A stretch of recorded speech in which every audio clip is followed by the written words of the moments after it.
नमस्कार, बहुत बहुत स्वागत है आपका नेक्स्ट 9 न्यूज में और मैं हूं आपके साथ राकेश कुमार। दिल्ली की उप मुख्यमंत्री दिल्ली की उप मुख्यमंत्री मनीष सिसोदिया इस समय तिहाड़ जेल में है। और तिहाड़ जेल में उनका काफी ज्यादा समय हो गया, वो साल 1.5 साल समय हो गए हैं और उसी समय से अभी तक तिहाड़ जेल में है।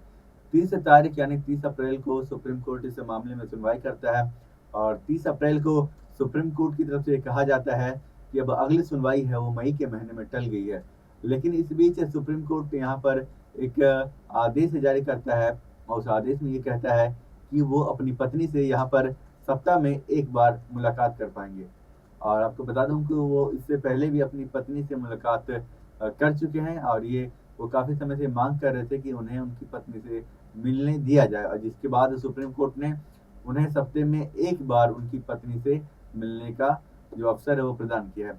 लेकिन दोस्तों, आप इन सब के बीच आप एक बात समझिए कि इस समय जो सियासत है वो काफी गर्मा गई है। यहाँ पर अरविंद केजरीवाल भी जेल में है, यहाँ पर मनीष सिसोदिया भी जेल में है, कुछ समय पहले तक यहाँ पर संजय सिंह भी जेल में होते हैं। और यहाँ पर वो ये आरोप लगाते हैं कि ईडी और सीबीआई की तरफ से ये चीजें जानबूझ बूझकर सेट की जा रही है ताकि वो चुनाव प्रचार नहीं कर सके, ये अरविंद केजरीवाल के लिए। लेकिन आप इस बीच आप ये भी समझिए कि जिस तरीके से यहाँ पर अरविंद केजरीवाल को जेल में डाला गया, हालांकि ये पक्ष को लग रहा होगा, यहाँ पर सत्ता पक्ष को लग रहा होगा कि अब अरविंद केजरीवाल प्रचार प्रसार नहीं कर पाएंगे, लेकिन अरविंद केजरीवाल रुके नहीं, यहाँ पर वो प्रचार प्रसार करने लगे। यहाँ पर अपनी पत्नी के माध्यम से वो प्रचार प्रसार करने लगे। अब जो उनका जो काम है वो उनकी पत्नी कर रही है।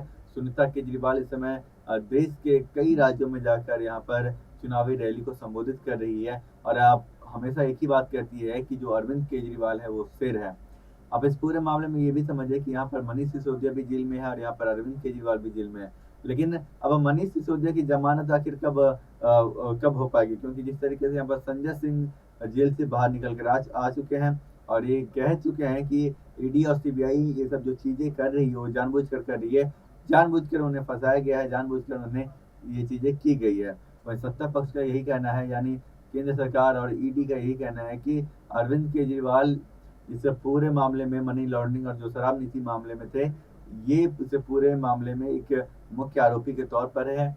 और ऐसे में इन्हें यहाँ से जमानत देना ये कहीं ना कहीं एक गलती हो जाएगी और ये जो चीजें हैं, जो इनके ऊपर आरोप लगे हैं, वो सारे आरोपों को ये मिटा देंगे जेल से बाहर निकलकर। इसलिए इन्हें जेल में रखा जाना चाहिए। देखिए दोस्तों, आरोप अभी पूरी तरीके से तय नहीं हुए हैं और यहाँ पर हाई कोर्ट ने उन्हें कोई सजा नहीं सुनाई है, वो केवल अभी शक के आधार पर ही जेल के अंदर हैं।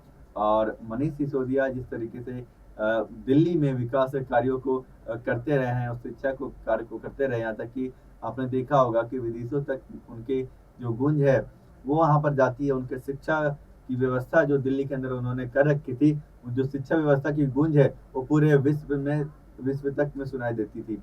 आपने देखा होगा किस तरीके से यहाँ पर कई जो बड़े देश है वो बड़े देशों के लोग यहाँ पर दिल्ली में आए और यहाँ के एजुकेशन सिस्टम को समझने की कोशिश की कि सरकारी व्यवस्था, सरकारी स्कूलों में ये जो इतनी अच्छी जो सुधार हो रही है वो आखिरकार हो कैसे रही है। और इन्हीं सब चीज़ों को लेकर के वो यहाँ पर भारत आते हैं, भारत में आकर के दिल्ली के स्कूलों का दौरा करते हैं। यहाँ तक कि जो ट्रम्प की जो बेटी थी वो भी यहाँ पर आई और उन्होंने भी यहाँ के स्कूलों की काफी ज्यादा तारीफ करी है। तो कहीं ना कहीं आप ये समझिए कि दिल्ली में विकास कार्य तो हुए हैं, ऐसी बात नहीं कि दिल्ली में विकास से कार्य नहीं हुए। और जनता का भी यही कहना है, लोगों का भी यही कहना है कि दिल्ली में जो विकास है वो काफी अच्छा हुआ है। लेकिन इस बीच यहाँ पर मनीष सिसोदिया, यहाँ पर अरविंद केजरीवाल जो इन विकास कार्य को जो गति दे रहे थे, इन विकास कार्य को बढ़ा रहे थे, वो उन्हें जेल में डाल दिया जाता है और ये कहा जाता है कि ये शराब नीति मामले के मुख्य आरोपी है। हालांकि संजय सिंह भी इस मामले में फंसे थे, लेकिन उसके बाद वो जेल से बाहर आ गए, यहाँ पर कोर्ट ने उन्हें बरी कर दिया।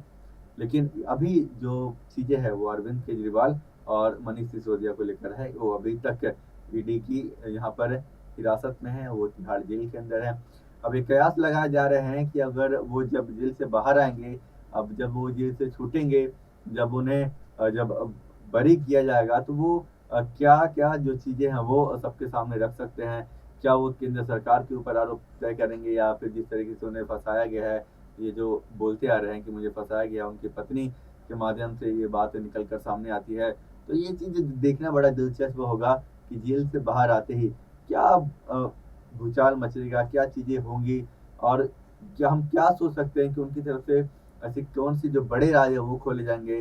तो ये दोस्तों देखने वाली बात होगी, क्योंकि जिस तरीके से वो सीधा-साधा अभी सत्ता पक्ष के ऊपर आरोप लगा रहे हैं और उनकी पत्नी का यही कहना है कि यहाँ पर मोदी सरकार जो है वो डर गई है, इसीलिए अरविंद केजरीवाल को यहाँ पर जेल में डाल दी है ताकि वो चुनाव प्रचार-प्रसार नहीं कर सके।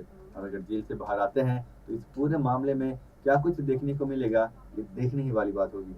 इस पूरे मामले को लेकर अगर आपको कुछ कहना है, तो आप हमें कमेंट्स में लिखकर कह सकते हैं और फिलहाल के लिए मुझे दीजिए इजाज़त। देखते रहिए नेक्स्ट 9 न्यूज़।